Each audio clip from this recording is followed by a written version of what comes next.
Harish, one thing that I want to make absolutely certain of, from a from a format when we're doing a briefing, what we want to do, as we prospect, is going to be probably some qualification of the leads, et cetera, but start them off with this is what it is. I want to put together a 2-page deck.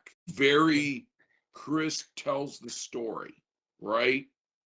Before we go into a demo, because what we want to show is, yes, it's a solution that is broadly usable regardless of whether you're trying to convert from crystal reports or converting from Tableau, but we also have the ability to, regardless of whatever we ingest, we can make a bespoke, basically a bespoke dashboard for your business.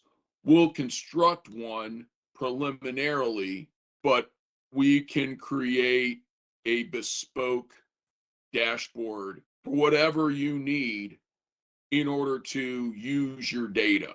Does that make sense? Absolutely. The other question I got, this is something that just hit me. So say you've got a client and they've got multiple sites.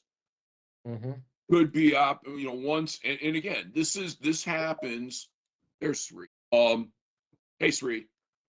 I was posing a question to Harish, and I'm thinking I know the answer, but I want to confirm.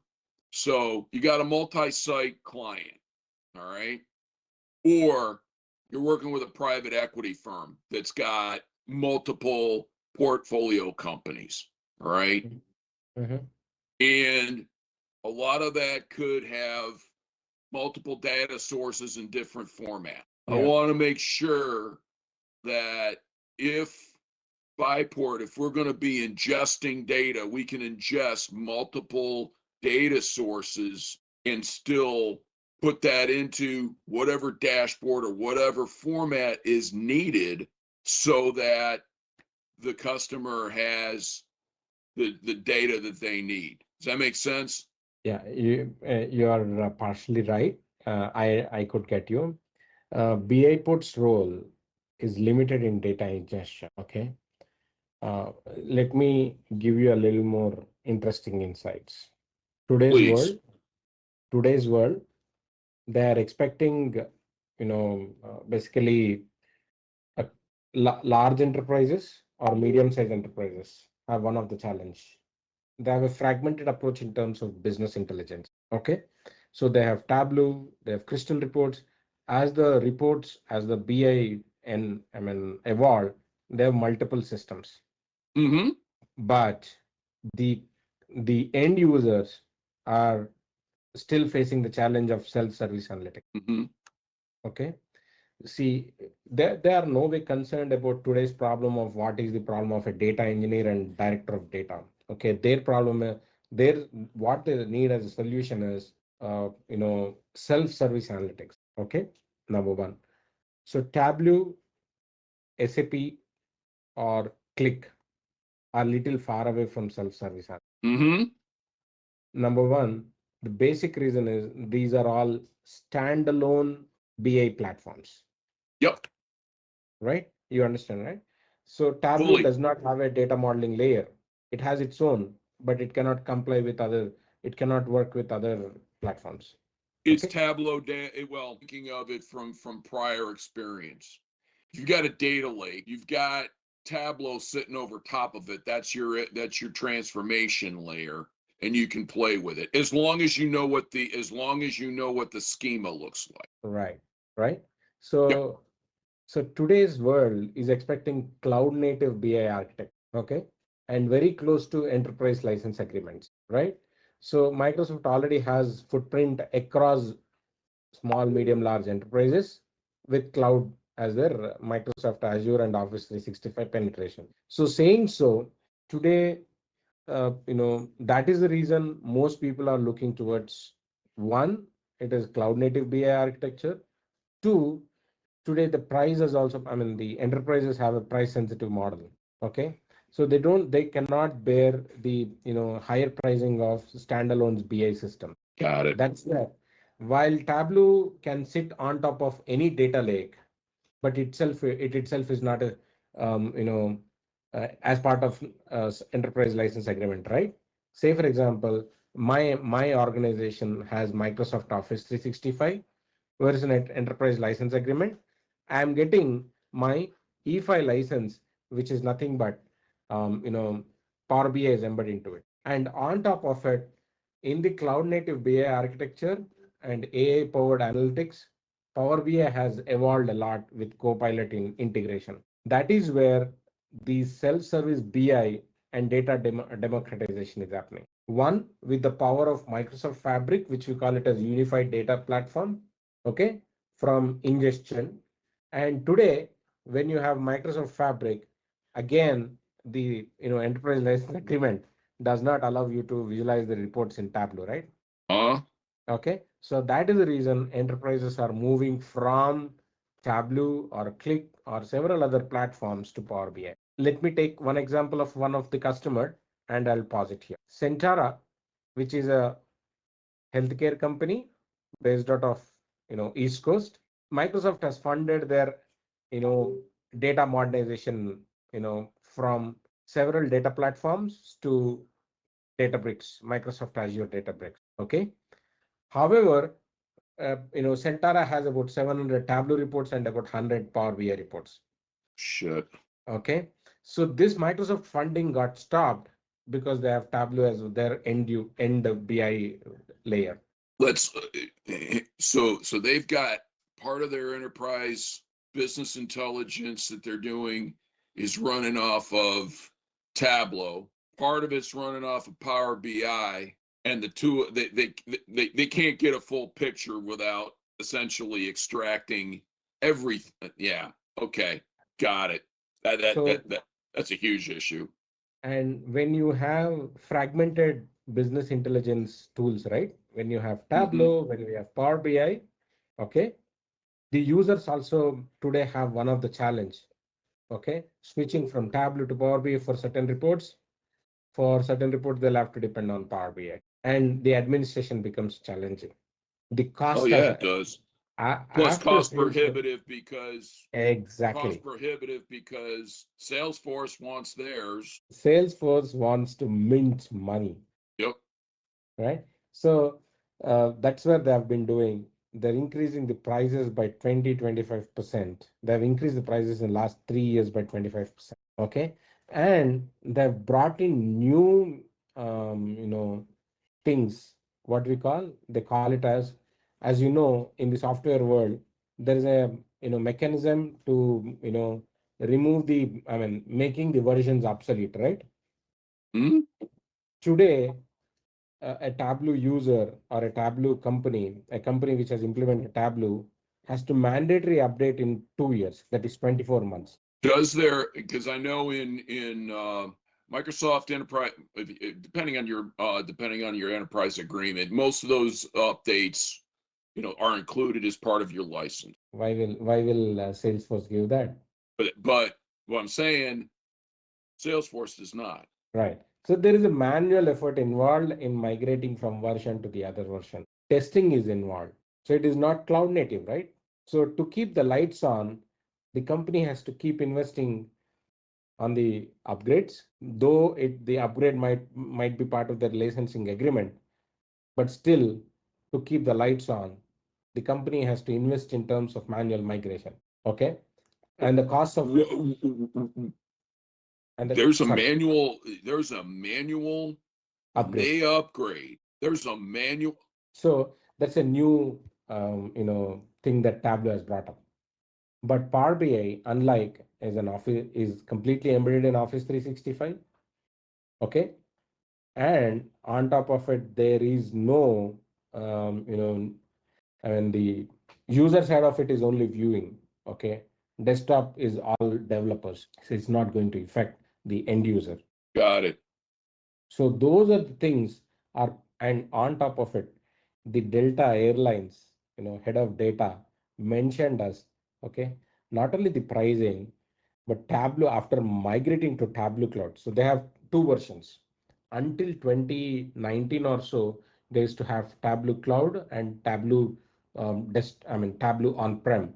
Now they have they made Tableau on-prem, you know, mandatory for most of the customers to migrate to Tableau Cloud. Okay. So in this context, once they migrated to Tableau Cloud, they had to invest in terms of migration cost. That's a different story here. But after the Tableau Cloud has taken over, the support is also taken over by Tableau Cloud. Now the support is too messy, because even my vendor said they have added licenses to me, but I've not realized for 1.5 months, because it is all centralized. Rather, in Microsoft Office 365, the Power BI licensing, everything is at the tenant level. Mm-hmm. Activation is just the tenant level. You pay, pay as you go. More the number of licenses with Power BI, premium, it gets shot up. That kind of flexibility that Power BI gives. So Yeah, raw, there's like an annual true up you got to do during the there's an annual true up you got to do during the licensing process. absolutely. So, So that's where we will evolve from a story of the enterprises needs for cloud native BI architecture, and how Microsoft Fabric is deep diving the ecosystem. Okay, and we will present certain real world success stories. One of the case study, and then we will take it to to the the demo. to the demo. Yeah, fine. Let me ask this question, and actually two questions. First, cutting to the chase. From a revenue, how is Sparity going to monetize BIPort? Is it going to be on an engagement and basically a maintenance, or Absolutely. is it by user, or is it just a fee based on revenue, number of employees? I mean, how is that? Because I'm trying to think through this, from the standpoint, how disparity, show. Because Okay. remember, guys, remember, the IT, the CIO is not the only decision maker on this. You're Yeah. gonna have COO, and you're gonna have the chief, and you're gonna have the procurement guys going in there. Okay, Yeah. procurement guy's gonna look, okay, how's this helping my cost? CIO is going to be doing the same thing, but the guys you're going to have to convince are the procurement guys, because all they can see is the dollars. Absolutely. I know Yeah. this because that used to be my job at NCR. You So, nailed it. how is it monetized for Sparity? And do we have a comparison to show CIO, COO, and the CPO? This is what it's going to do for you. Absolutely. So we are building in a couple of pages. Okay. We have a migration ROI calculator. Okay. Perfect. Number one, what's parity gains out of it? Number one is basically it's a managed service model. We are not in the business of giving this tool and let the client take the headache of it, because Mm-hmm. migration has one of the challenge. It because it consumes a lot of energy and time from the business too. Our Mm-hmm. tool is ensuring that the business knowledge is preserved.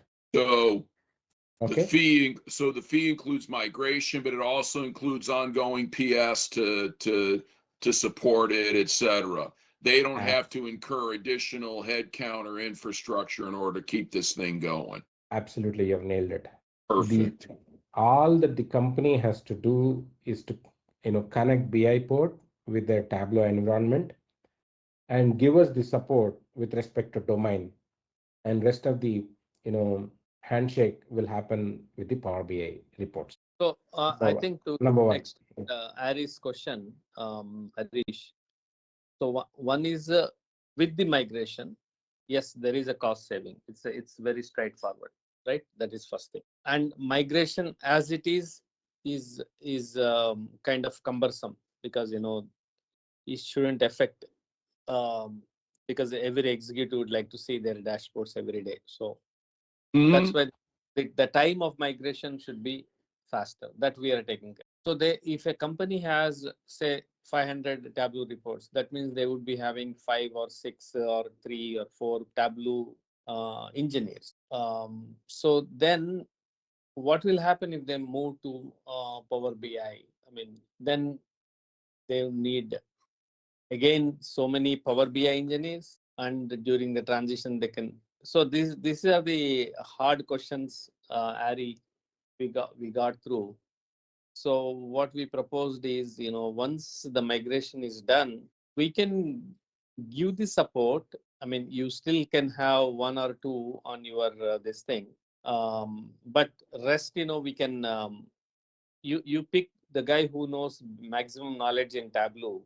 We'll retrain that person in Power BI, and the remaining team we can do it offsite support, where the cost of your day-to-day operations also will go down. So there is a great savings in licensing, and there is, you can also reduce the cost of your day-to-day, generation and maintenance of the report. Harish, did I miss anything?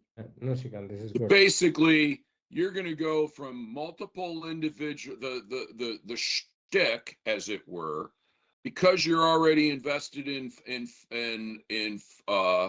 Fabric, Azure, and all the associated licenses within Microsoft. It's all bundled together. But instead of having a per license cost with Tableau, you still might have that data there, but you're basically going to go from multiple licenses, maybe down to a super user license. All that stuff will go through, and it will then go through via BIPort, that information transformation layer that makes it accessible via Power BI. Am I thinking this through correct? Am I thinking the architecture through correctly? In other words, the data is all going to be wherever the data is, but you're no longer going to have all these multiple. Wait a minute, something just clicked. You're essentially getting rid of Tableau. You're taking the information from whatever data lake you've got, converts to Power BI, and therefore your licenses with Tableau you no longer needed. Everything that you've already got with an enterprise license, whatever enterprise license you have with Microsoft, it's going to be covered within Power BI anyway. So you convert it to Power BI, and you have this massive savings of moving all that data out of the multiple data sort the multiple transformation layers and into Tableau, and now you got it all in Power BI. Fair statement? Absolutely. Absolutely. Okay. That's where we are going to enter into their data landscape, Ari. First, we are going to enter as a BI modernization specialist. Okay. Then we are going to talk about data modernization too. That is going to help the customer in achieving much more. But the entry into the enterprise is through a BI modernization. Got it. That's the essence that I want to here. And apart from that, it is evident once we get into the shoes of the chief innovation officer or CIO, then there more problems are yet to come, because it is data. AI is going to be on top of data. So if AI disruption should happen, the data lake or a lake house has to be in place. So Uh-huh. that's where it's a larger opportunity for Sparity to get into innovation in terms of data warehousing. But that's a long-term game. For us Mhm. today, what we are saying to enterprises is, say for example, today the cost of Power BI licensing is 50% of Tableau licensing price. If an enterprise is spending $1 million in Tableau, they don't need to spend $1 million. All that they need to spend is 500K. And for the report migration, if they invest about 500K to 750K, they will realize their ROI period within a 1 to 1.5 year. If it is manually done, it is close to 2.5 to 3 years. We're cutting down the time to 1 year. We are making their reports, unifying reports, and we are keeping the lights on for the enterprise. Yep. And So it's invisible to the end user. yeah. Is there already a presentation input? Because what I have not seen, guys, I need to get a copy of it. Definitely. So what we have done all these days is we were directly marketing Tableau to Power BI migration. But today, I was speaking to Srikanth. We want to tweak a little bit in terms of saying the title is going to be, something creative. Let's say, just give me a second. I worked it a little ago. Let's say it'll be the future of business intelligence. We got to boil it down. We got to really boil, because that's a broad, dude. That's a broad, because Or these guys are using their neurons to say, okay, what does that mean? We want to make sure that they understand very straight away, that they don't, especially these guys that have very, high signal to noise ratio. That gets very noisy. We want to be very prescriptive on this. yeah. I just I've been revolutionizing data analytics, the next generation of cloud native BI platforms, and Microsoft Fabric. We got to boil that down.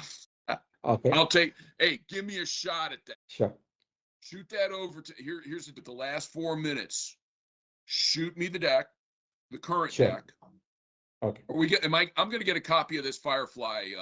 I'm going to get a copy of the Firefly notes, right? Absolutely. Okay. So what I want to do is I want to boil this bad boy down to about 3 to 5 introductory slides. Sure. Give them a here's what it is, here's what it does, here's what it's going to cost, and here's what it's going to save you. Absolutely. Okay.